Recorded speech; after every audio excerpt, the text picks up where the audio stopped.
It's portable, it's run by a little Yanmar pump, it's got a high-pro 17 positive displacement roller pump. The only thing on that I really want you to catch, who's our engineers? Engineers, raise your hands. Okay, don't ever run that pump dry. All I got to say about it, it does not like to be run dry. You got to have liquid running through it. So that can be salt water most of the time, as long as it's wet. Okay, that's what it looks like. You've seen it. That's our spray arm with the drop tubes. You don't have it. If we had our druthers, we'd have that, but then it would be fixed to a particular boat. So this is what you've got. This is the spray nozzle. This was actually taken outdoors here a year or two ago when we were practicing out in the boatyard. And we had an empty tote that was supposed to be a clean tote. I think that tote had soap in it because when we put water in it and sprayed it out, it would look like we had firefighting foam coming out. Okay, the totes, 275 gallon tote, has 265 gallons in it. It weighs about a metric ton. If you're on a small boat, that's important to know because you've got that weight sitting up on top of your deck. On a boat the size of yours, all you care about is you've got enough footprint to put it down on, and then it's close enough to the pump to be hooked up and running.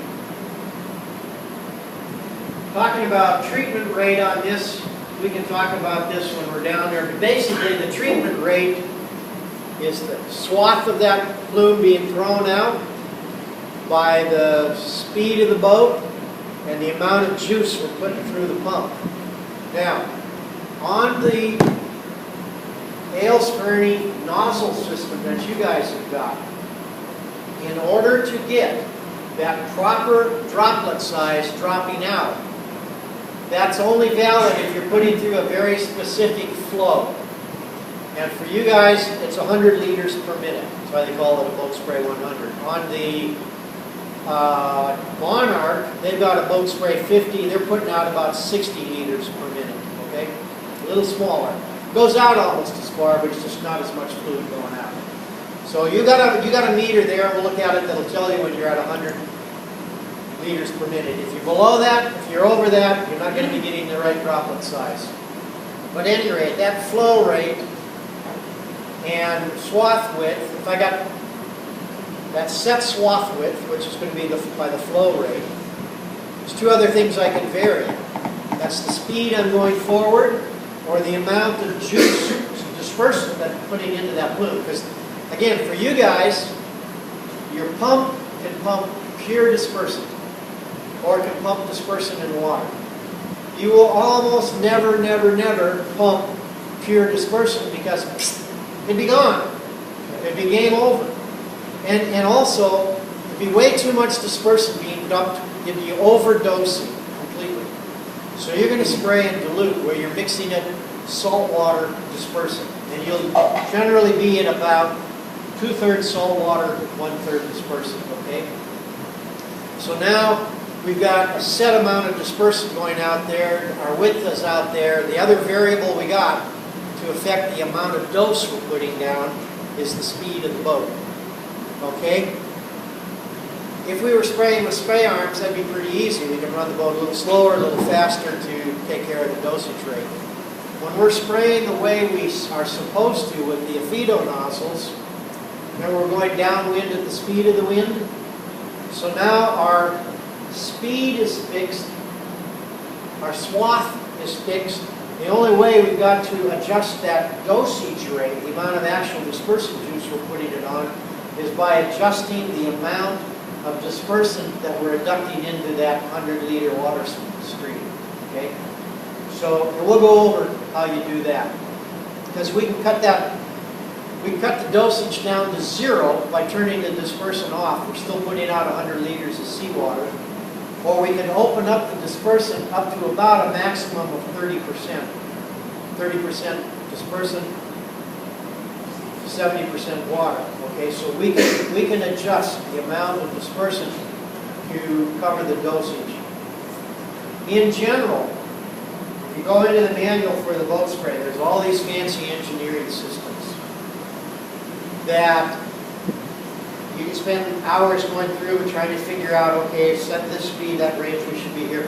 When you're out there spraying, things vary so much that in all honesty, what I do is the happy medium is when you're at about that 30%.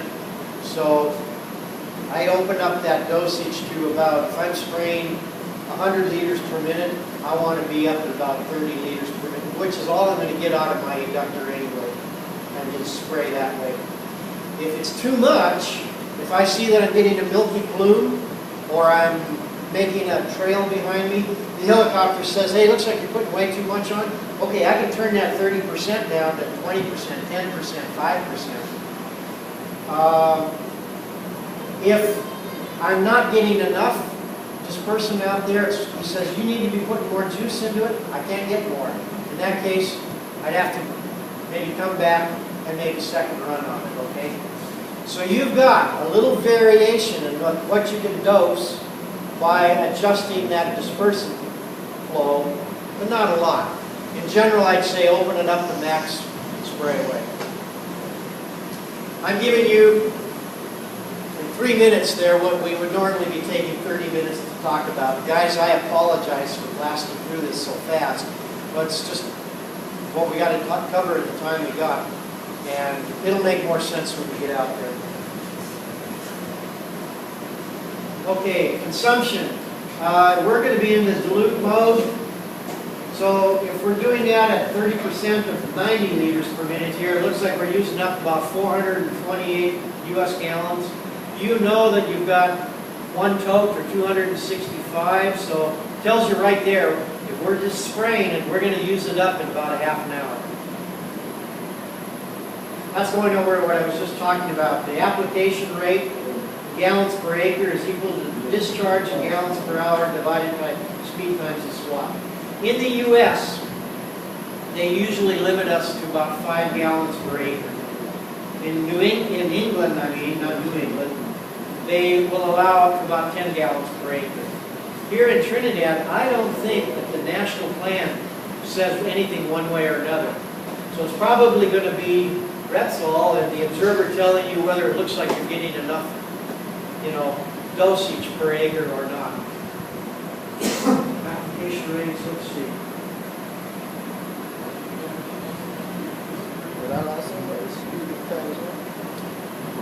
Okay, here's looking at this. Just go through some of this real quick. This is in the neat spraying zone. I won't spend a lot of time with it because we're not normally going to spray that way. All I want to point out is that in this, the dispersant, these are both dispersant tanks, they come into a common coupler and they go into this big lower inlet on the pump. There's no seawater going in there at all, but we're going in the big inlet. That's all you got to remember on that one. Now you can flush that out of your memory bank. And we're going to be going down to the dilute spraying system. Now, in the dilute spraying system, we're going to have seawater. Could come from an overboard suction pipe, although ideally we're pulling from a tank on deck that we fill up with seawater. And that seawater now goes into the big inlet. So when you spray dilute, the big inlet gets the water. When you spray neat, the big inlet gets the dispersant. We're going dilute. So the dispersant then comes into the small inlet it's located a little above the big one. So all you got to remember is spray and dilute, seawater in the big one, dispersant in the little one, and in either case, once it goes through the pump and the inductor, it comes out the main outlet here, okay? Let's see. This is talking about hooking up hoses and all. You guys have done it. We'll do it out there. If you guys had never seen this system before, it'd be important to go through this, but I know you've seen it. We'll go through it out there. So, real quick, there's the main inlet, the dilute inlet, the discharge. There are other valves here. There's an inductor valve. You've got one on your 100. The Monarch does not on their 50. This is your recirculation valve. This is a very important valve. It's the one that's going to allow you to put more or less water out to those nozzles. Basically what it does, when you got that recirculation valve open, your pump is just pumping in a big circle. Okay? So you got everything hooked up, you got your hoses hooked up, but when that recirc valve is open, you're just piddling out the ends of the spray wheel. As you close down, you close off that recirculation circuit, now it's got to go out the main discharge. And you keep closing it down until your main discharge flow reads 100 liters per minute. Your pump will put that out. So that's what you got to remember there. If all of a sudden you want to stop the flow, open that recirc valve. You don't have to stop the pump or anything. We'll cover that out there. Starting it. Main thing at starting this Yanmar pump, I guess that I want you to remember, start it up at full throttle, makes it easier to start. But your machine is wired, the throttle stop at 1500 RPM. If we were up in the Arctic, we might have to open it up to 2000 in really cold weather, but you're at 15. However, the pump likes to run at 1200 RPM. So you're already a little over the pump speed. So start it up at that 1500, let it run for a minute, get warmed up, and then close it down just a little bit. You don't have a tachometer on it, you just have to kind of listen with your ear and figure you can come down a couple 300 RPM, okay? Other things that can trip you up. On the bottom of that Yanmar tank, there is a fuel tank valve. Don't be like me and leave that thing closed, because if you do, it'll start up, run fine for about a minute, and it'll shut down, and you go, oh, what? You haven't opened up that tank valve. This stuff will go over when we get out there. In fact, I may let you show the guys how to do it, okay? Pardon?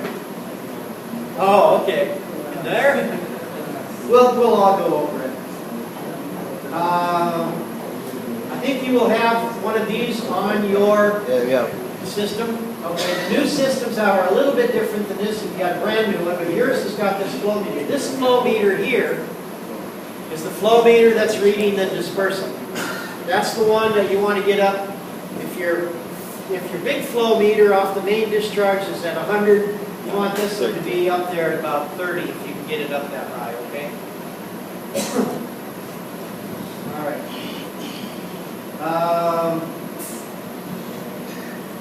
I think that's the end of that one, so I will turn that one off. And let's see. You do have on the boat, you'll have a Hales Fernie manual. It'll look like this, and it's about umpteen pages with all you wanted to know and more about the spray system. So you should have that aboard. If you don't have one of those manuals aboard, let Derek know, okay? And I'll have Derek print one off, staple it together so you can have it there on the boat. It's nice to have that on the boat in case you want to look up something. And it's got everything we're going to do today and going over it in more detail than we got time to go over now. Let's see.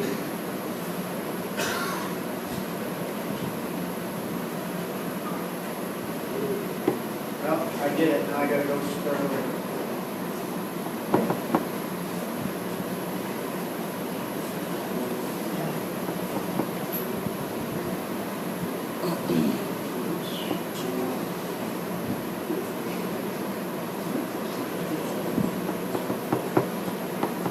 Okay.